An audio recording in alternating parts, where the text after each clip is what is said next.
Hello नमस्ते to everyone, आप सबका स्वागत है पंजाब केसरी और नवोदय टाइम्स में। मैं हूं अमर और आज मेरे साथ हैं गुलशन दिवैया, जिनका लेटेस्ट शो आया है परफेक्ट फैमिली, जो मैंने कल रात देखना चालू किया और आज सुबह देखना चालू किया। बिल्कुल, 2 एपिसोड्स आउट हैं यूट्यूब पे फॉर फ्री। बाकी भी आउट है, वो पैसे देने पड़ेंगे। वो पैसे देके बिल्कुल।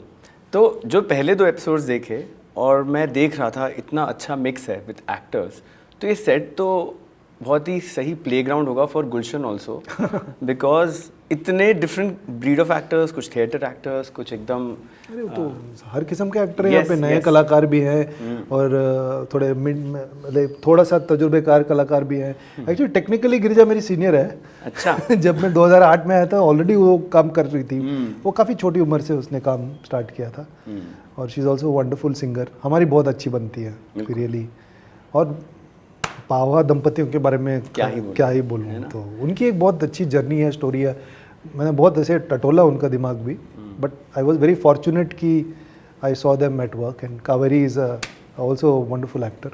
बच्चों ने भी बहुत अच्छा काम किया। मैं वो सीन देख रहा था जब आप डांस प्रैक्टिस करा रहे हो दादी को। और I also enjoyed working with Sachin Pathak ji. पर ऑफ सेट क्या इनसे डिस्कशंस होते होंगे जो आपके? मैं उनकी लाइफ जर्नी में ज़्यादा बहुत इंटरेस्टिंग है, बहुत इंटरेस्टिंग है। और उन्होंने बताया भी है कई बार। सीमा जी एक्चुअली सर से सीनियर थे, वो ऑलरेडी काफ़ी जानी मानी एक्ट्रेस थी। तो आई थिंक वो लोग हम लोग में जाते थे, तो इन्होंने रिकमेंड किया था कि है एक लड़का थिएटर में करता है, तो ऐसी उनकी शुरुआत हुई थी। और उनकी लव स्टोरी भी वहीं से शुरुआत हुई थी। और मनोज जी ना एक्चुअली काफ़ी कैपेबल ड्रामेटिक एक्टर है। अक्सर हम लोग उनको कॉमेडी रोल्स में ज़्यादा देखते हैं, लेकिन वो है ऐसे बहुत ही अच्छे ड्रामेटिक एक्टर। मुझे ऐसे लग रहा है कि लोगों को थोड़ा सा उनका वो साइड भी ज़्यादा अपॉर्चुनिटीज़ उनको देना चाहिए। बिल्कुल बिल्कुल, he is one of a kind. Pankaj sir इस शो में प्रेजेंटर हैं, प्रोड्यूसर हैं। The first and only time कि जब मेरा और पंकज त्रिपाठी का नाम एक पोस्टर में, मेरा तो नाम लगा नहीं है, मेरा चेहरा लगा हुआ है, बट एक बार या इतने सालों बाद तो एक बार तो एटलीस्ट साथ में आना था। अभी तो बहुत लंबा आपका सफ़र है, लेकिन पता नहीं, देखना पड़ेगा। एज अ मेरे से 2 साल बड़े हैं वैसे। हाँ करेक्ट। तो एज अ प्रोड्यूसर और प्रेजेंटर डिफरेंस क्या है, और क्या वो सेट विजिट करते थे? नहीं, वो तब दिल्ली में नहीं थे, ये तो बाद में आए ये सब। अच्छा। तो वो टाइम पे तो जारी था। जो दिल्ली में भी शूट किया हमने, और इंटीरियर सब हमने ऐसे इधर मड आइलैंड में, मुंबई में चीट करके। हर चीज़ के लिए दिल्ली जाने की ज़रूरत नहीं है सर। तो हमारी भी AQI खराब है, उतनी खराब है। यहाँ मुंबई की हालत भी 3 दिन से ये हो रहा है। दिल्ली जाने की ज़रूरत नहीं है आपको, बिल्कुल नहीं ज़रूरत। तो लेकिन जब वो एज अ प्रेजेंटर आ गए, हाँ, फिर अभी आप लोग ने अच्छा ये सब लोग मिलके, और भी लोग ऐसे मुकेश छाबड़ा का भी नाम है जी, मुकेश जी भी हैं, बहुत सारे लोग जुड़े हुए हैं इस चीज़ को, इनको बनाया है। तो अच्छा लगता है कि ये सब लोग, ये सब तो ऐसे क्या कहते हैं ना, पुराने चोर है सब लोग मिलके। पर ऐसे कोलैबोरेशन, जो कोलैबोरेटिव फोर्सेस आती हैं, ये रेयर है। और आई थिंक मुझे नहीं लगा था कि ये सब लोग साथ साथ में जुट के करेंगे, बट अच्छा भी लग रहा है कि everybody is there coming to support this now. बिल्कुल। आपकी जो फिल्म आई थी अभी, कंतारा चैप्टर 2, कंतारा चैप्टर 1, इसको ये रिलीज हुई थी 2 अक्टूबर को। अभी कुछ दिनों में, विजयदशमी, बिल्कुल कुछ दिनों में 2 महीने हो जाएंगे। थिएटर में अभी भी चल रही है। आई थिंक मैमोथिक नंबर्स किए हैं उसने। 851। Yes yes. एंड वो मुझे आप बस एक चीज़ बताइए, जैसे हमेशा लोग कितने सालों से बातें होती जा रही है कि साउथ में पीपल आर मोर कोलैबोरेटिव या फिर less transactional and all that jazz. वो होती ही रहती हैं बातें, सबका डिफरेंट टेक होता है। एक फिल्म किया है साउथ में। हाँ, आपका डेब्यू है उधर, तो मुझे नहीं मालूम। बट आपको एक चेंज क्या लगा day 1 of the set and to the day last? ज़्यादा कुछ नहीं है, वो लोग टेक्निकली कुछ चीज़ों को अलग बुलाते हैं। तो एक तो लाइव एडिट ज़्यादा होता है वहाँ पे, तो वो लोग क्लैप यूज़ ही नहीं करते। तो हम लोगों को थोड़ा क्लैप की आदत थी, मुझे तो एटलीस्ट। और हम लोग सिंक साउंड की ज़्यादा आदत है। हाँ। वो लोग डबिंग करना ज़्यादा पसंद करते हैं। और वैनिटी वैन बोलते हैं, वो लोग कैरावैन बोलते हैं। खाना अच्छा होता है, खाना तो खासकर कर्नाटका में। I think the food, again I have done only 1 film, so I am not expert. लेकिन वो मेरी लाइफ में जितने फिल्म सेट्स पे मैंने खाना खाया है, आई थिंक कांतारा का खाना मुझे बेस्ट है, सबसे बेस्ट लगा है ना Dinesh? Okay, coming back to perfect family, इसमें जो कैरेक्टर्स हैं कहीं कहीं खुद भी अपने रियल लाइफ से हटके एक्टिंग कर रहे हैं। जब उनकी थेरेपी चल रही है, हाँ, वो एक्टिंग खुद कर रहे हैं कि हम सब ठीक हैं। We are also pretending right. Yes, बिल्कुल, फॉर श्योर। तो I would rather be in my house Yeah, cooking chicken and eating Yeah, right and laying now. down in the bed But and yeah, having a sleep but afternoon I'm nap. talking to you. Okay. I want you to like me, so I'm also presenting my best version. मैं ऐसे अच्छे कपड़े पहन के आया हूँ वो तो यहाँ आप पे। हमेशा ही पहनते हैं। हाँ तो वो भी है। तो- That's also part of the facade. It's an We put in. acceptable, but it's an acceptable pretense also that Yes. we take that because we are part of society.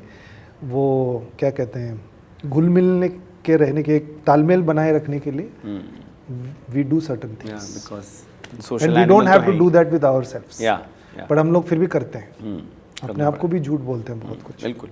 यहाँ पे तो जो कैरेक्टर्स हैं they are going into the grey shades also, फिर थोड़े darker shades भी हो रहे हैं जहाँ जहाँ कैंप मतलब ऑब्वियसली फैमिली जब रह रही है साथ में दिख रहा है कि उनका गुस्सा, उनका टेम्पर किस किस चीज़ों से ट्रिगर होता है। और जब वो नेहा के कैरेक्टर के सामने बैठते हैं तो वो प्रिटेंड कर रहे हैं। जब आप ये सारे सीन्स शूट कर रहे थे, आपने इतने लोगों से आप मिले होंगे क्लोजली, जिनको आपने अवे फ्रॉम द कैमरा देखा होगा, तो कुछ आपने इंस्पिरेशन ड्रॉ किया? इंस्पिरेशन नहीं, अब लाइफ एक्सपीरियंस तो है। अभी 47 का हो गया हूँ तो I think enough life experience. बहुत सारी ऐसी चीज़ें बहुत रिलेटेबल है, हमारे साथ भी हुई हैं। इनसिक्योरिटीज़ और सब में होती हैं और कभी कभी फ्रस्ट्रेट भी हो जाते हैं ज़िंदगी में कुछ चीज़ों को लेके। उन सब से डील करना नहीं आता है। कहीं कुछ लोग सीख जाते हैं लाइफ में, समझ में आ जाता है, कुछ लोगों को नहीं समझ में आती, वो जूझते हैं उस चीज़ के साथ या उसको कारपेट के नीचे दबा देते हैं, सप्रेस करते हैं इमोशंस को। कुछ लोग कुछ चीज़ों को बहुत सीरियसली लेते हैं और सबसे ज़्यादा तो जो हम सब लोग करते हैं कि ज़रूरत से ज़्यादा हम सफ़र करते हैं अपने दिमाग में। जितना है उससे ज़्यादा हम लोग दिमाग में लेते सफ़र करते हैं। ये तो हम सब लोग करते हैं। मैंने बहुत जगह पढ़ा है कि जब आप बड़े होते जाते हो तो शुरुआत में तो आप अपने माँ बाप के बच्चे होते हो, लेकिन जब आप बड़े होते हो आफ्टर 35-40 माँ बाप आपके बच्चे बन जाते हैं। You have to start parenting. मेरे माँ बाप तो नहीं बन रहे हैं, बच्चे मेरे। हाँ, पर उनकी कुछ कुछ चीज़ें ऐसी होती है वह आपको बीच में आना पड़ता है एंड आपको रोकना पड़ता है। इधर भी जो इक्वेशन आई डोंट नो मैं Okay. मतलब पता नहीं मुझे, मेरे को ये पर्सपेक्टिव का कोई इतना समझ में आ रही है बट वो मुझे ठीक नहीं लग रही है अपने आप के लिए। सिंपलिस्टिक है काफ़ी कुछ ये, बट आई थिंक वो हर किसी का थोड़ा अलग होता है। आप जब बूढ़े हो जाते हैं तो शारीरिक तौर पे आपके कुछ दायरे बन जाते हैं। फिजिकल लिमिटेशंस होती हैं बट मेंटल लिमिटेशंस का होना ज़रूरी नहीं है। माइंड हमेशा फ्री होना चाहिए आपका, बट ये जानकारी होनी चाहिए कि आपकी कैपेबिलिटीज़ क्या है और लाइफ को अपने दायरे के अंदर रह के आप कैसे एंजॉय कर सकें। So that is really important. तो it's not the same as being an infant baby. जो ग्रोथ पे आपका ग्रोथ जब छोटी उम्र होते हैं ना, आपका शरीर भी बढ़ रहा है और आपका दिमाग भी बढ़ रहा है, दोनों डेवलप हो रही है। बिल्कुल। उम्र होने के बाद दिमाग उल्टा जा रहा है, इतना डेवलप नहीं हो रहा है, वो तो खराब हो रहा है वो, बट माइंड और डेवलप हो सकता है। जी। So I feel that this perspective doesn't suit me, मतलब मेरे को इतना सेंस नहीं बनता है। एग्री। और रेस्पॉन्सिबिलिटी का जहाँ तक बात है वो एक अलग चीज़ है, वो अलग चीज़। बिकॉज आपके बच्चों की रेस्पॉन्सिबिलिटी माँ बाप को एक हद तक, एक उम्र तक उनको लेना पड़ेगा। उसके बाद कुछ रेस्पॉन्सिबिलिटीज़ खुद को लेना पड़ेगा और फिर एक उम्र के बाद आपको उनकी रेस्पॉन्सिबिलिटीज़ कुछ आपको लेना पड़ेगा। बिल्कुल। But that's how phase by phase. That's how it runs. हाँ, और सबके लिए ये अलग है। कुछ लोगों को पूरा रेस्पॉन्सिबिलिटी, खर्चा वर्चा सब उठाना पड़ेगा, कुछ लोगों को इतना नहीं, जब जरूरत पड़े तब। कुछ लोग को सिर्फ इमोशनली नहीं, even day to day activities में जैसे कुछ लोगों को घर चलाना पड़ेगा अपने माँ बाप का, तो आपको उसके हिसाब से आपकी कमाई, आपका भी घर है, आपका भी परिवार है, बीवी बच्चे ये सब है, दोस्त परिवार, फिर माँ बाप, उनकी भी रेस्पॉन्सिबिलिटी। कुछ लोगों को नहीं लेनी पड़ती माँ बाप की उतनी रेस्पॉन्सिबिलिटी। इमोशनल सपोर्ट चाहिए होता है कुछ लोगों को, फाइनेंशियल सपोर्ट की ज़रूरत नहीं होती। बट ये हर किसी का लाइफ एक जैसा थोड़ी ना हो सकता। शो में मैंने एक चीज़ नोटिस की कि एंटरटेनिंग है बट ऑल्सो सोशल मैसेजिंग बहुत अच्छी है। Talks about mental health in a very different way.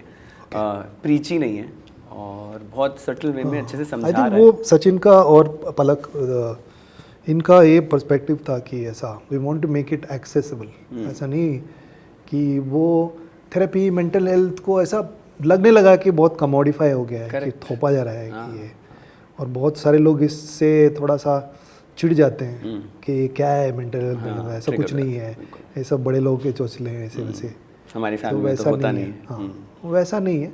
I think you make it relatable and accessible for people.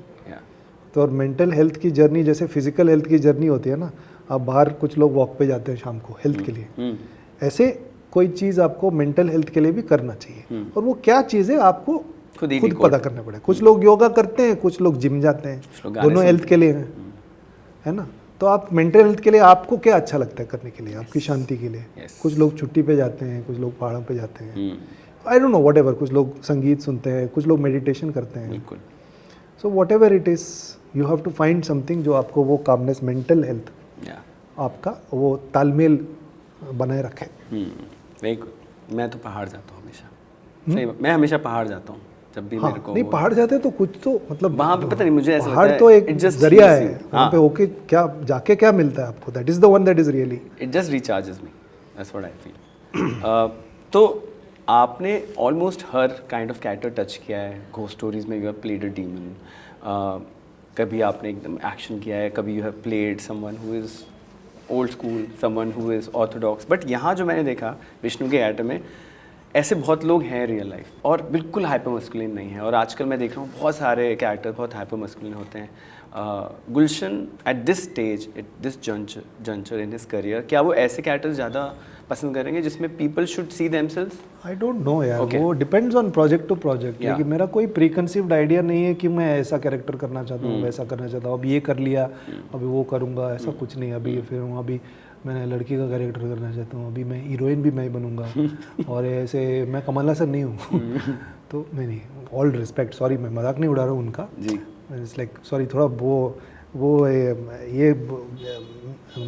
ये गलत लग गया। व्हाट आई मीन टू से इज़ दैट ऐसा कोई प्रीकंसीव्ड आइडियाज़ नहीं है। चीज़ें मेरे पास आती हैं तो फिर मैं सोचता हूँ कि ये करना है नहीं करना है, कितना कंपल्शन है, मैं जेन्युइनली इंटरेस्टेड इन इट और नॉट, वो है। ये नहीं है इतना हाइपर मैस्कुलिन, लेकिन है, मैस्कुलिनिटी है, उसको हासिल करना है, एम्बिशन है एक, एबिलिटी इतनी नहीं है एक्चुअली जितना वो सोचता है कि उसमें वो काबिलियत है। He also goes suffers from the same disease that 99% people suffer, I deserve better, like you think you deserve better but do you really, we don't know, so may perhaps not. तो वो है उसका, तो jealous है office में, उसका jealousy, दूसरी एक लड़की होती है वहाँ पे, एक कैरेक्टर आता है जो जिनको मिल जाता है, हाँ, तो वो सब है उसका। तो ये तो बहुत रिलेटेबल चीज़ें हैं, बिकॉज मोस्ट पीपल कहीं ना कहीं तो जॉब करते हैं अपने कम्युनिटी में या अपने प्रोफेशनल सेटअप में, ये सब ऐसा, this kind of politics is always there. Definitely. Gulshan as an artist, जैसे आप अभी बता रहे थे कि मैं इतना सोचता नहीं हूँ, are you someone who takes like one day at a time, slow pace? Generally in life I have become to take one day at a time. आजकल तो आई थिंक 2025 तो मेरा ऐसा जा रहा है कि one day at a time ही ले रहा हूँ मैं। Why do you say that? Generally life में कभी कभी वो वैसा आता है कि, तो आई थिंक वो पिताजी की हेल्थ थोड़ी सी ख़राब चल रही थी सितंबर से, तो उनको कुछ सर्जरी वर्जरीज की ज़रूरत है, काफ़ी सारी 3, तो उसको लेके तो वो तो पता नहीं, वो काम भी है, तो मैं प्रिविलेज्ड भी हूँ कि मैं ऑलमोस्ट 2 महीना चीज़ों को मैं पुश कर सकता था। ये बहुत सारे लोगों की ज़िंदगी में पॉसिबल नहीं है, तो सब ने फ्री छोड़ दिया कि नहीं जाओ आप, बाद में कर लेंगे शूट। सो वो कैसे हुआ मुझे पता नहीं, बट मुझे वो सहूलियत दी, 2 प्रोडक्शंस ने मुझे वो फ्री किया था। तो then I was taking one day at a time and seeing. Mom की भी हेल्थ काफ़ी टाइम से ख़राब है, बहुत सालों से ख़राब है, तो वो एज होते होते और मैं इकलौता बच्चा हूँ, तो जब उनको ज़रूरत पड़ती है तो मुझे मैं ही जाऊँगा। नहीं, कुछ लोग बोलते हैं कि नर्स रख लो, ये रख लो, नहीं होता मुझसे, मुझे ही जाना पड़ेगा। अगर हॉस्पिटल में भर्ती हैं तो मैं रहूँगा साथ में बगल वाली बेड पे जी सोते हुए। वही चीज़ वो मैं पहले से करता आया हूँ और वो आखिरी दम तक मुझे करना ही है। आई नो कि और लोग हैं कर सकते हैं, बट मुझे हजम नहीं होती। Nothing can replace a child. Replace नहीं, मैं करना चाहता हूँ। हाँ, फॉर योर पेरेंट्स, बिल्कुल। That's basic. I am sure there are other people who can do it better, नहीं, मैं ही करूँगा। I hope they are better now and healthy. Stable है फिलहाल, बिल्कुल। ऑल्सो अपकमिंग प्रोजेक्ट्स, मेरी सोनाक्षी से बात हो रही थी, एक शो आया था लॉकडाउन में, दहाड़, जो लॉकडाउन के बाद आई थी, लॉकडाउन के बाद, लॉकडाउन के टाइम। हाँ, पर क्या शो था वो, इतनी अमेजिंग रिपीट वैल्यू शो की, जितने बार भी देखो। तो उनसे बात हो रही थी, वो कह रही थी we are ready to roll. Yes, तो उसके बारे में कुछ बताइए, कहाँ स्क्रिप्ट? तो I think script is approved. हाँ, तो है मेरे पास, वो इनबॉक्स में पड़ा हुआ है अभी। लाइफ में बहुत सारी चीज़ें हो रही है, तो मैं पढ़ा नहीं है अभी फ़िलहाल। तो इमीडिएटली तो शूट मैं नहीं कर रहा हूँ उसके लिए जी, और थोड़ा काम है, तो थोड़ा थोड़ा टाइम है अभी, नेक्स्ट ईयर रोलिंग स्टार्ट। थोड़ा टाइम है। Okay okay. एंड और भी आपके जो भी जिन प्रोजेक्ट के बारे में आप बात कर सकते हो, जैसे लेगेसी इज कमिंग, और जिसके बारे में आप बात कर सकते हो, 1-2 दिन का काम और बचा हुआ है लेगेसी पे। Okay, then it's a wrap. And what else is coming? अभी एक शूट कर रहा हूँ समंता के साथ में, जो उनकी होम प्रोडक्शन भी है, उनकी एक प्रोडक्शन कंपनी है ट्रालाला पिक्चर्स। ओके। तो एक तेलुगु फिल्म है, तो उसमें एक रोल कर रहा हूँ मैं उनके साथ में।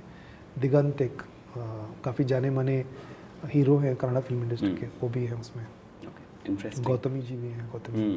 ओके। जाते जाते one message to the audience, क्योंकि जैसे मैं तो अपनी फैमिली को बोला कि प्लीज़ आप देख लो, हालांकि मेरा मन हो रहा था कि मैं उनको साथ में बिठा के देखूं। One message to the audience, why they should watch Perfect Family. ये नेहा दुबे बहुत डेंजर है, तुम लोग नहीं देखोगे तो आगे मार देगी तुमको चांटा। ये मैसेज है, नेहा दुबे का चांटा बहुत बहुत दर्द होता है। That's all. Okay. Okay. Thank you, Gulshan. It's always fun to talk to you. Thank you. I couldn't control.